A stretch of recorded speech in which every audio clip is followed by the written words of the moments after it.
Okay, let's just go with that. Okay, that's actually a good segue, actually, is let's talk about in terms of how Silicon Valley is hiking up the rent prices. I've talked briefly, I think. Again, I think that was actually the first episode. Me and Christian were talking about that because Christian and I are both, like I said before, we're not Silicon Valley boys at all. We're in the wrong place at the wrong time, and we can't afford to live anywhere. Like, he's living with his girlfriend's parents. I'm living with my pops when I'm here. Yeah. But how do you feel about that, and kind of not necessarily the gentrification of what's going on, but it's just the rippage of any sort of actual anything that's not tech is basically out. First and foremost, I'm going to apologize for the squeaky chairs. Yeah, I was going to say we could always maybe convert over to the couch. The love seat. You want to sit on the love seat? Yeah, I was going to say there's a couple of stains. Let's go sit on the love seat. Let's do it. We're going to make a transitional move.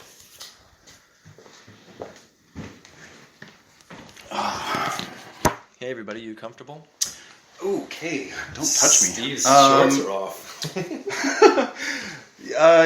So I'm not really.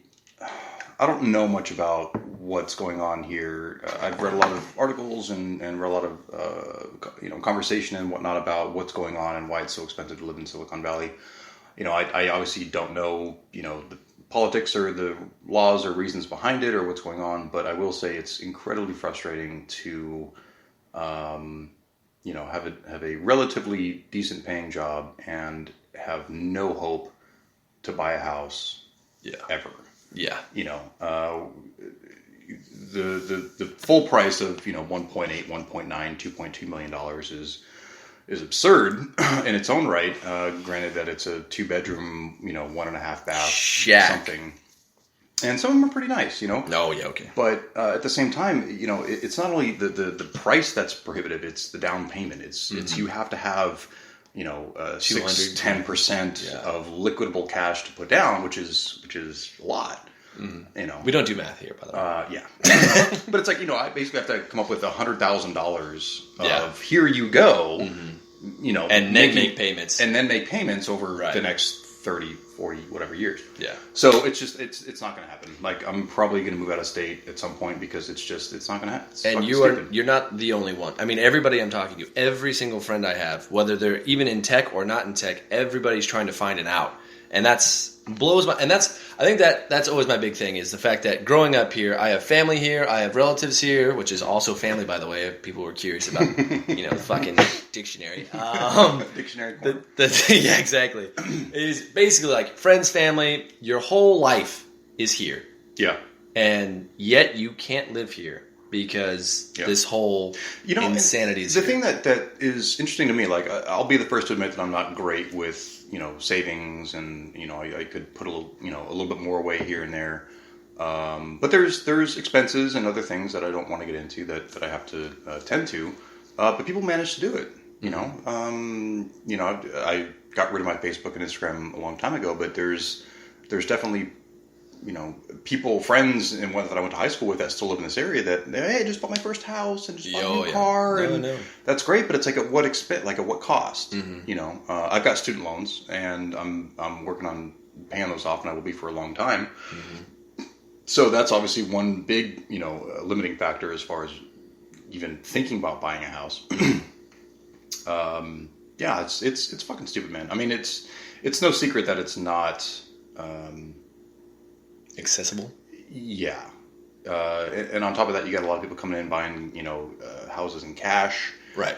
I know Canada's got a pretty similar problem. I read something where they passed a law that says if your house is vacant for more than a certain amount of time, the city will fine you, because people will come over, drop $1.2 million on a house as like it's not laundering, but it's just, that's an asset that you have. Right. But then that's just... Yeah, you're not actually living there. Right. You're just waiting for... They just buy it, and then, all of a sudden housing prices goes up and all this shit. And it's fucking bullshit, man. No, I mean, I don't know. I don't know if this is true. Again, I may have even touched upon this, but I heard people are trying to get out of California so bad that neighboring states, like I believe Oregon is like, don't come here. Yeah. You're not allowed here. There was a thing I saw a while ago where they had like taken in Portland, they had gotten stickers, and it was a the not smoking sign, don't smoke sign, but with California. Yeah. And they were posting all over the place because it makes sense. I mean, it's like if I was a homeowner here and I could sell my house for $2 million.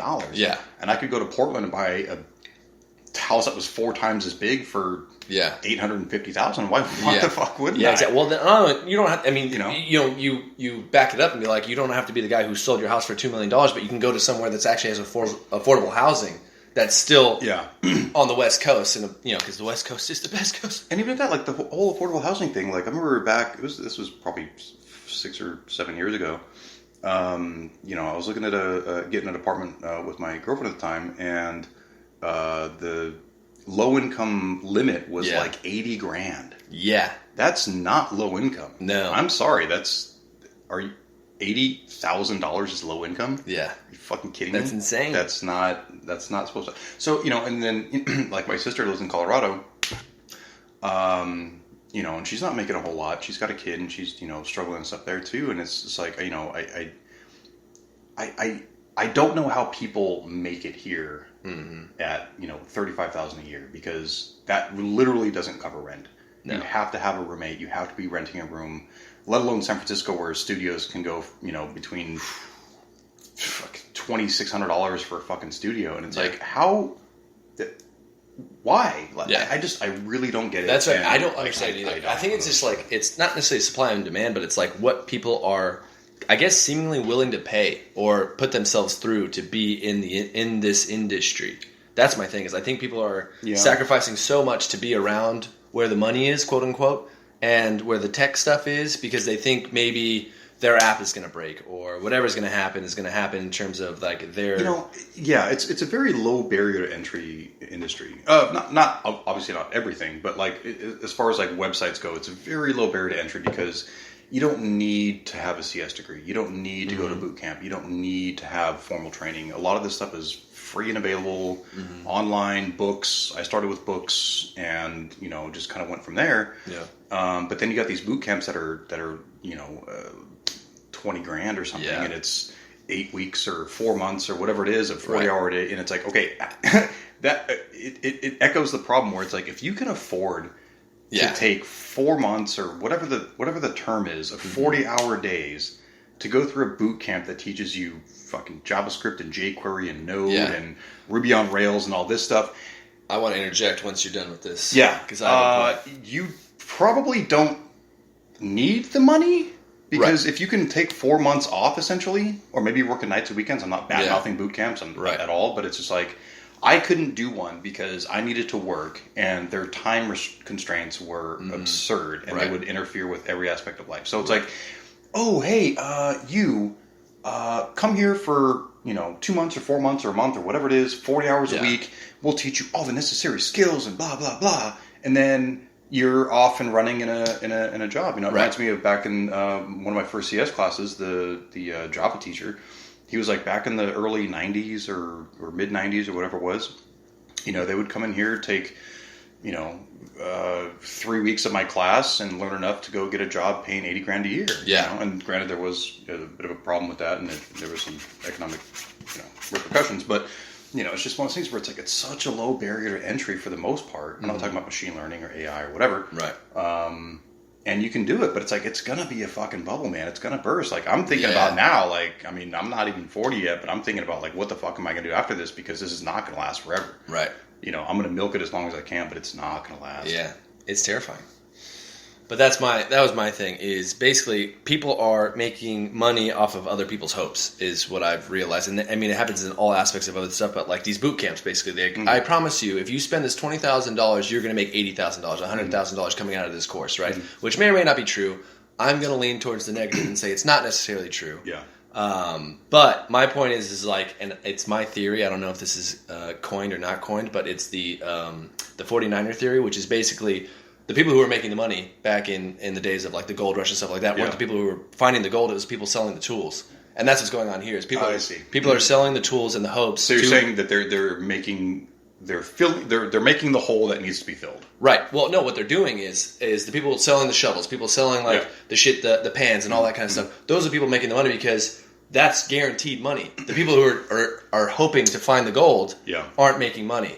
They're the ones spending the money to try to hope that they're going to make like double, triple, whatever it is. But the guaranteed money is the guy who is promising you're going to make $80,000, $100,000 coming out of my course. Yeah, you know what I mean. That makes sense. And I've seen I haven't looked into it for a really long time, but the last time I did, I saw something really interesting where, you could take these courses and they wouldn't charge you until you found a job, and then they would require like 10% of your salary for the next 5 years or whatever to cover. Right. Yeah. Exactly. Which I've heard of. Yeah, and that's I think a fantastic business model because it's not now you're not selling the bandages and the ammunition. You're just selling the knowledge and stuff. Right. And then if you make it on your own merit, then okay, well now I've seen those. You should that's fair. Contribute, which I think is totally fair. Yeah. And that's actually a fantastic model in my mind because like somebody like me when I was 18, 20, whatever years old, I couldn't afford the $30,000 price tag for these fucking boot camps. Of course not. Yeah, and, of course not. If that was available, I would have took it. Yeah. I went down. I went to community college, I went to private college, and all that stuff just fucking shat in my face.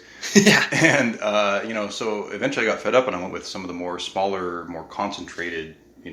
Courses online, which weren't certified in any way, shape, or form, but at least it was it got knowledge. It was not like intermediate JavaScript, and they tell you what an array is, and it's like, well, that's every CS course 101 ever on planet Earth, and it was more like, here's how to use this particular framework, or this is how to use this particular thing, and that was more valuable because it was actual applicable skills and not some bullshit, one-liner on some CS 503 or whatever the course number may be, where it taught you the same things that every other Yeah. So it's wonky, man. No, but that leads me to another thing. Like there's just so much. It's just everything's so oversaturated in terms of like these courses and stuff like that. Even down to like basically what I'm trying to do in terms of like the advertising market and stuff like that. Me and Porter are looking into kind of like, I think we talked about this again off record, but like a kind of an ad agency to a certain extent. But basically, like we found this course, or he found this course that the guy's again like this gold rush theory, right? Is like he gives all the stuff away for free, and then all of a sudden he's like, my course that's going to give you all the actual knowledge that made me $3 million. It's $2,000. It's $2,000 a course, but I promise you're going to be making, like, I make $3 million. You can do it too, right? And then of course we pirated it, and then we and now we have it for free. Now we have this knowledge, but but that's the thing is like there's so much of that where it's just promising fucking gold. But in reality, it's just nothing but shit. I think there's a fine line between offering information for free, offering knowledge for free, and offering knowledge, at a price.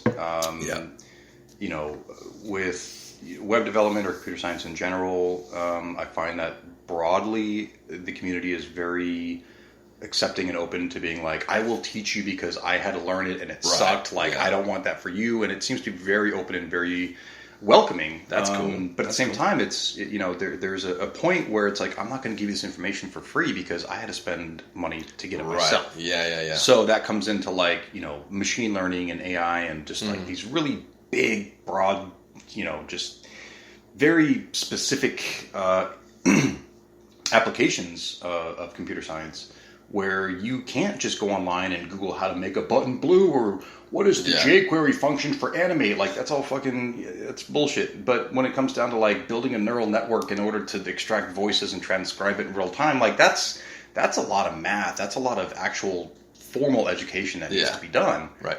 Do you have that education? No. Okay. Just sorry. This is all, Well, all this stuff is going over my head. I don't know if I'm like sitting here, my mouth is wide open, just listening to stuff, and I'm like, oh my god, we're about to do an Ex Machina. Yeah. Well, it's like, I could teach you how to fix your fucking alternator, but I'm not going to tell you how to replace the, whatever disc brakes on a Ferrari. Whatever it is, right? Like, there's some knowledge there that needs to be right. Yeah, fair enough. Okay, let's pause here and start another one.